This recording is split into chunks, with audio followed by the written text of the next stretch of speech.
Hi guys, today we're going to be talking about processing acorns. Acorns have long been a really important food for a lot of different indigenous peoples. All acorns are edible, but they are really high in tannins, which can be especially bitter and even toxic at high levels.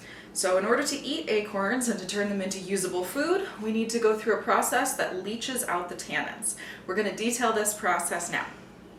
We're going to go through the process of opening up these little acorns and dividing them between the acorns inside and their shells. I'll just set the shells off to the side, and there are some uses for them, but we're not going to be using them for this food. Acorns are pretty easy. They're ready for harvesting as soon as the caps come off very easily.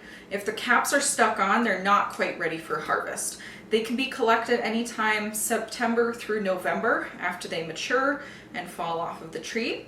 And you can crack them open either by pounding them with a rock, which is a traditional way, and in some ways easier. You can try a nutcracker, but acorns are so small that they don't always work with traditional nutcrackers because they're so small. So we'll just go through the process of cracking them open and separating the nuts.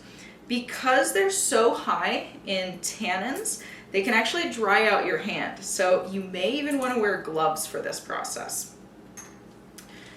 I'm going to go through this whole bowl, but I'll fast forward so you guys don't have to watch me going through the process of shelling every single acorn.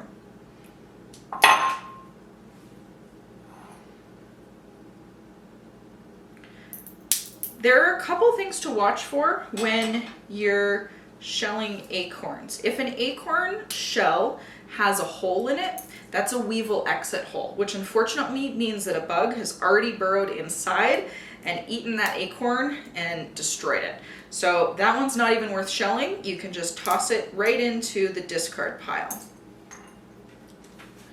You can see an example of the weevil exit hole here. So you can see that this acorn is no good. We're going to toss it right into our discard pile.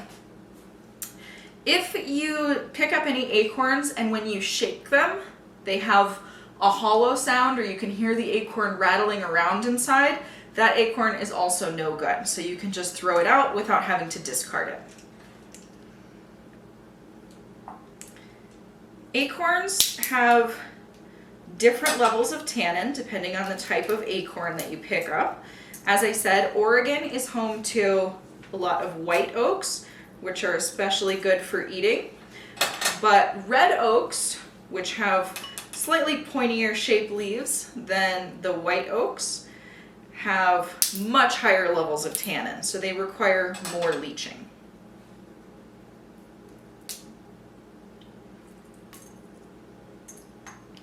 And I'm not going to make you guys watch me go through this whole process, so I'm just going to keep doing this and skip ahead until we have a whole bowl full of acorns and a whole bowl full of shells. After lots of hard work, we're left with a whole bunch of acorns and even more shells.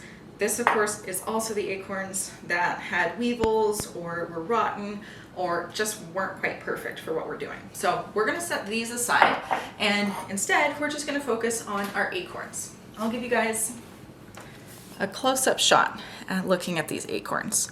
So they're really lovely, but as I mentioned before, they are incredibly high in tannins, which means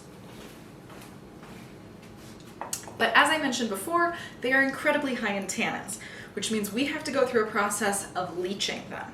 So there are two ways of leaching acorns.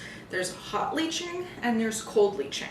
Hot leaching just means that we're using hot water to extract the tannins, and cold leaching means that we're using cold water to extract the tannins.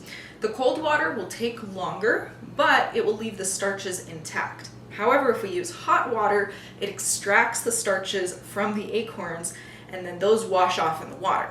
Because acorns have no gluten in them, the starches in the acorns kind of help everything stick together when we use acorn flour to bake with. You will understand a little bit more what I mean later when we actually get to baking with acorn flour. For this, however, we're actually going to grind this up into flour first, and then we're going to put it in a mason jar with some cold water, shake it up, and then let it sit as wait till the flour settles to the bottom, and then we'll pour off that tannic water, run some new cold water in it, and keep repeating that process until our flour tastes extremely bland rather than bitter. So we will start off by using a blender to turn these acorns into flour.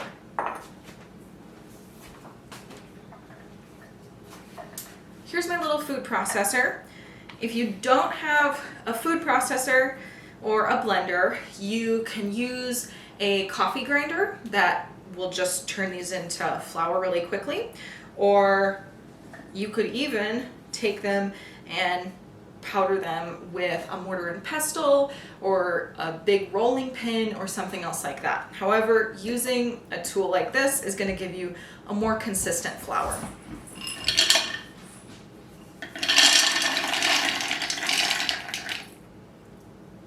Now that we have our acorns in the blender, we're just going to blend these up real quickly.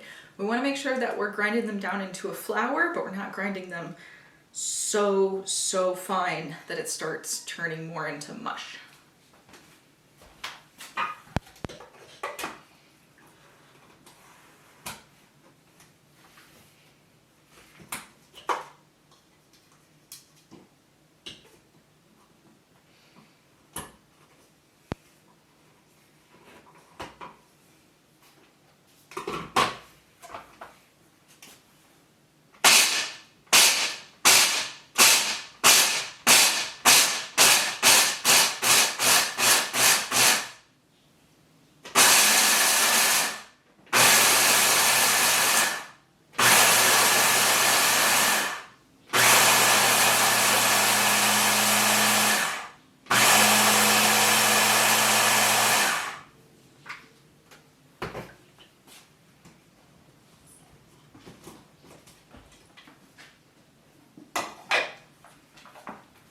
Our acorns went from looking more like nuts to looking like a very fine flour.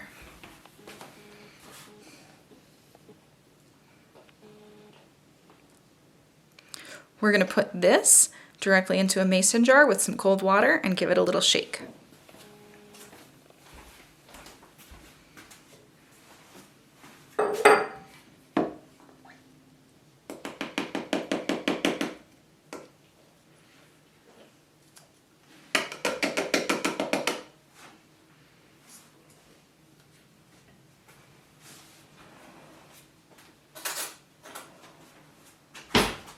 Because I don't have a funnel, I'm actually going to start this process by scooping this flour right into here.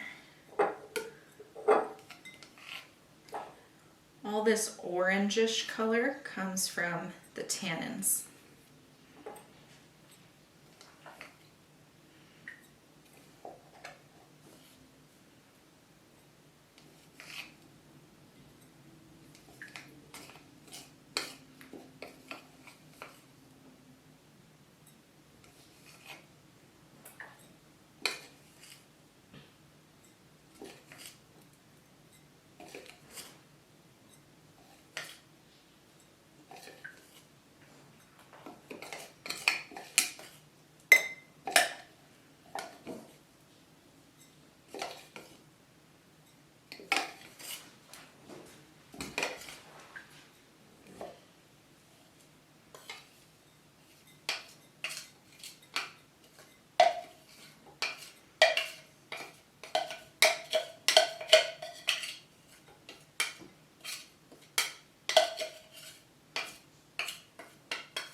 Trying to make sure we get every little bit of flour into here.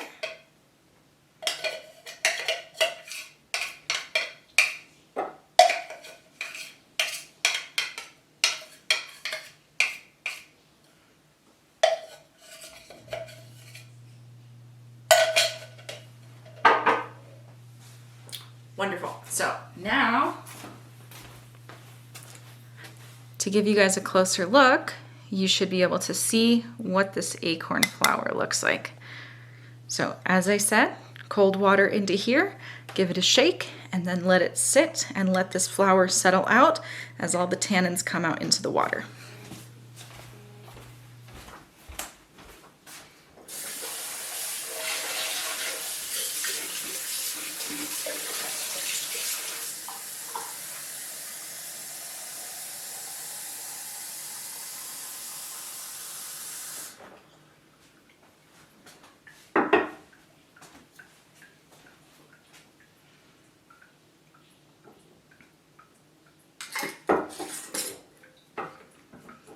Want to make sure that our lid is nice and tight.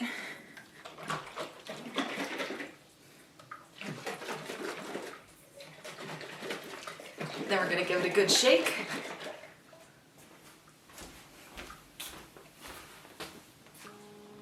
And this is what it starts off looking like. So you can see that it's already starting to settle out here down at the bottom.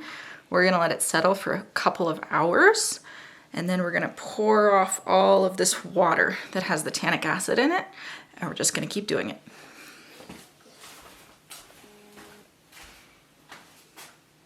I wanted to show you what this looks like when we pour off this water that has been leaching the tannins out of our acorns. This is actually going to be the second pour off, not the first. So this has actually been sitting overnight. So I'll bring this real close to show you guys. So you can see that our acorn flour has settled down to the bottom, and there's some pieces actually up at the top. This is some of those papery pieces that were around the outsides of the acorn. But you see how dark this water is? This is full of the tannic acid that we've been extracting from the acorns. So you can pour this outside, or you can pour this in a sink, whatever. I'm actually going to pour this into a bowl right now to show you guys how easy it is to separate these, and then I'll just run some more cold water in it, give it a shake, and let it sit for another few hours. I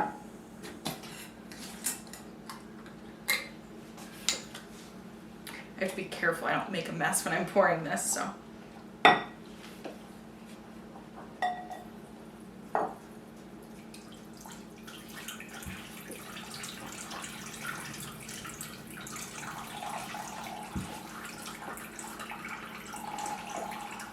It's perfectly okay that I'm pouring off a lot of those floating particles on the top of this mixture. I just don't want to pour off any of my flour. So I'm going to stop there. And you can see that I have this really tannin-rich water. And I have my acorn flour. So I'm going to run more cold water into here and continue this process.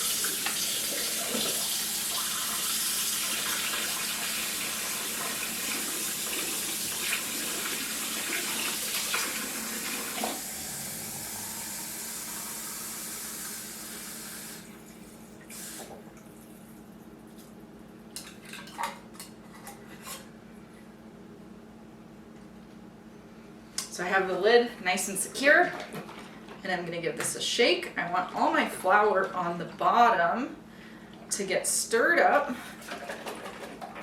and then you guys can see here that will start to settle out at the bottom.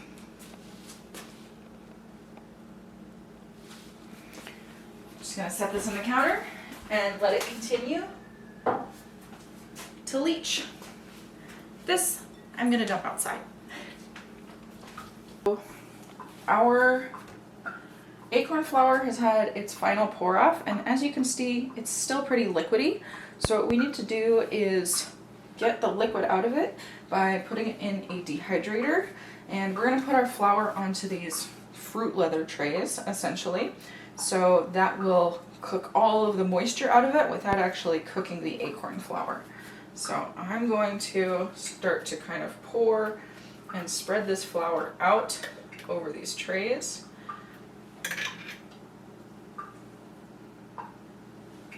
And I just want to do this in a thin layer, because the thinner these layers are, the faster all the moisture is going to come out of this.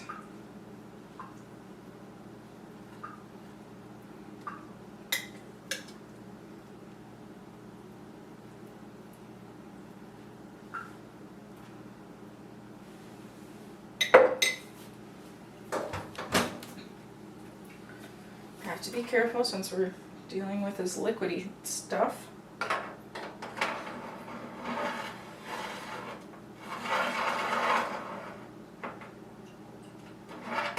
Oops. Okay, let's do another one.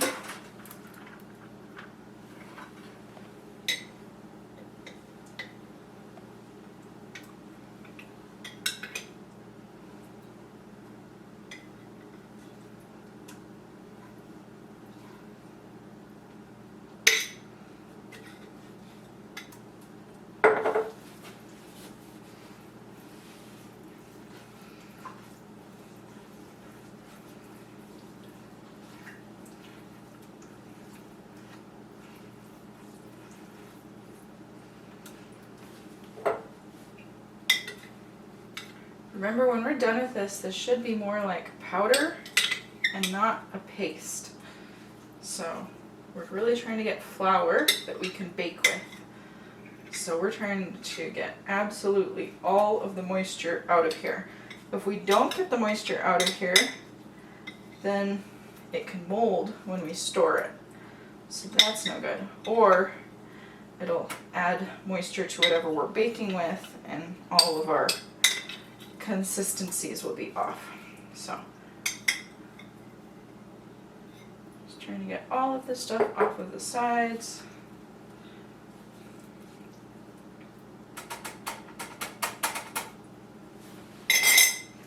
And then this is going to go into the dehydrator.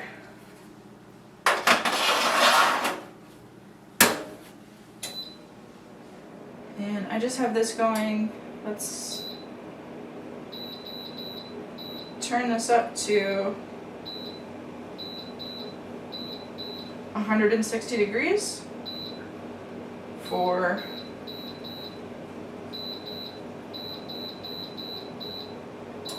8 hours. Now that our dehydrator is done, we're going to take our sheets of acorn flour out of the dehydrator, and we're going to get the powder into a bowl so that we can grind it one final time.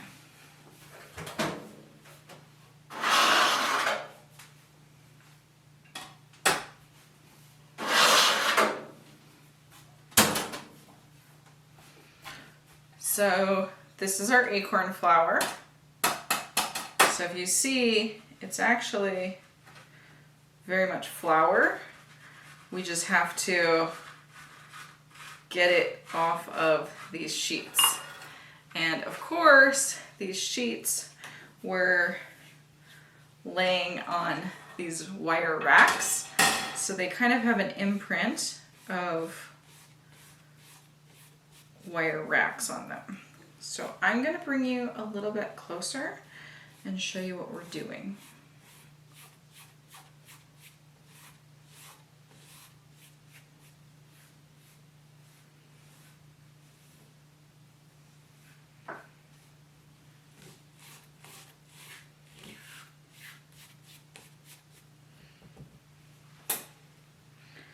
So if I'm using this tray,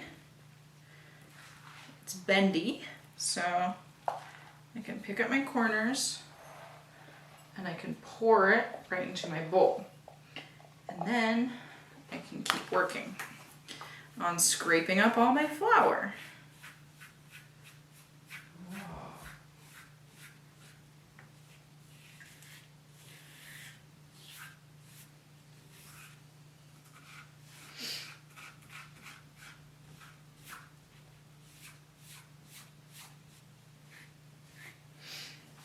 This process is a little bit tedious, but it's not very hard. It scrapes up very easily.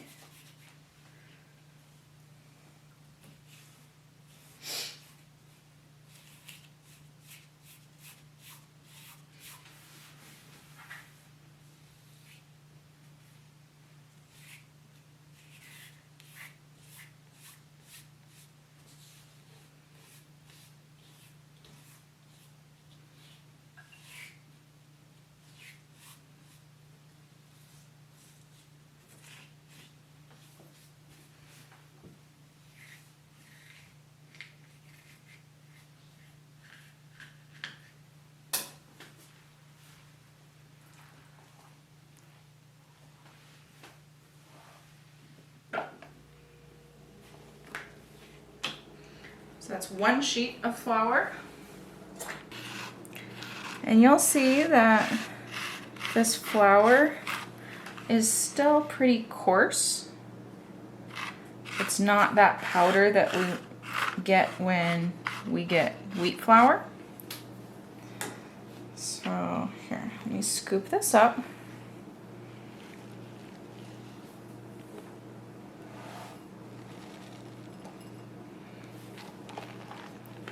I'm gonna set my tray off to the side, and I'm going to take this off of here.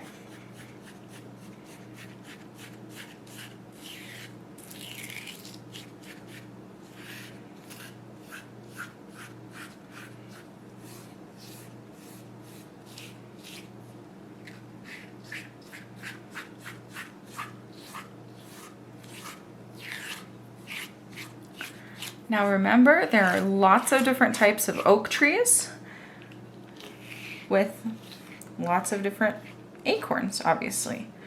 So acorns from different types of trees will taste different.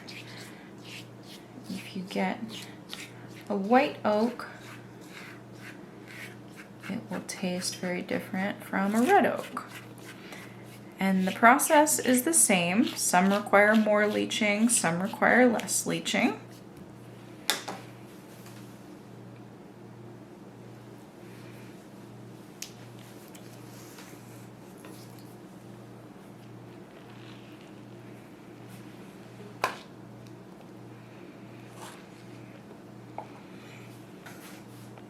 And we're left with a bowl full of acorn flour.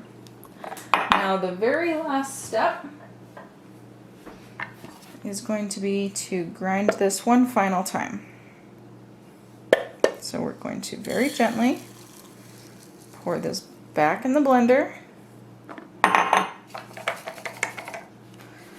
and we're going to grind this so the grains grind up a little bit finer.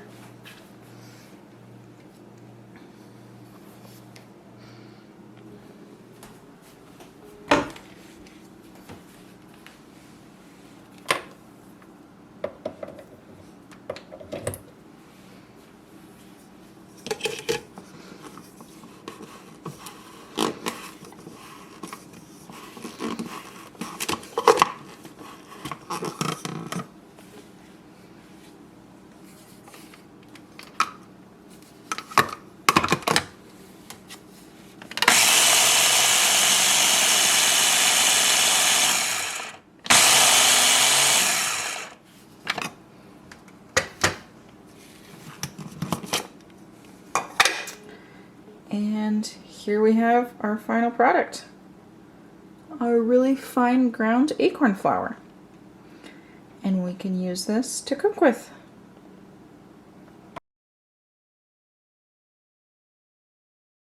Now that you guys know how to make acorn flour, I hope you enjoy these next 2 videos about caring for Oregon's white oaks today.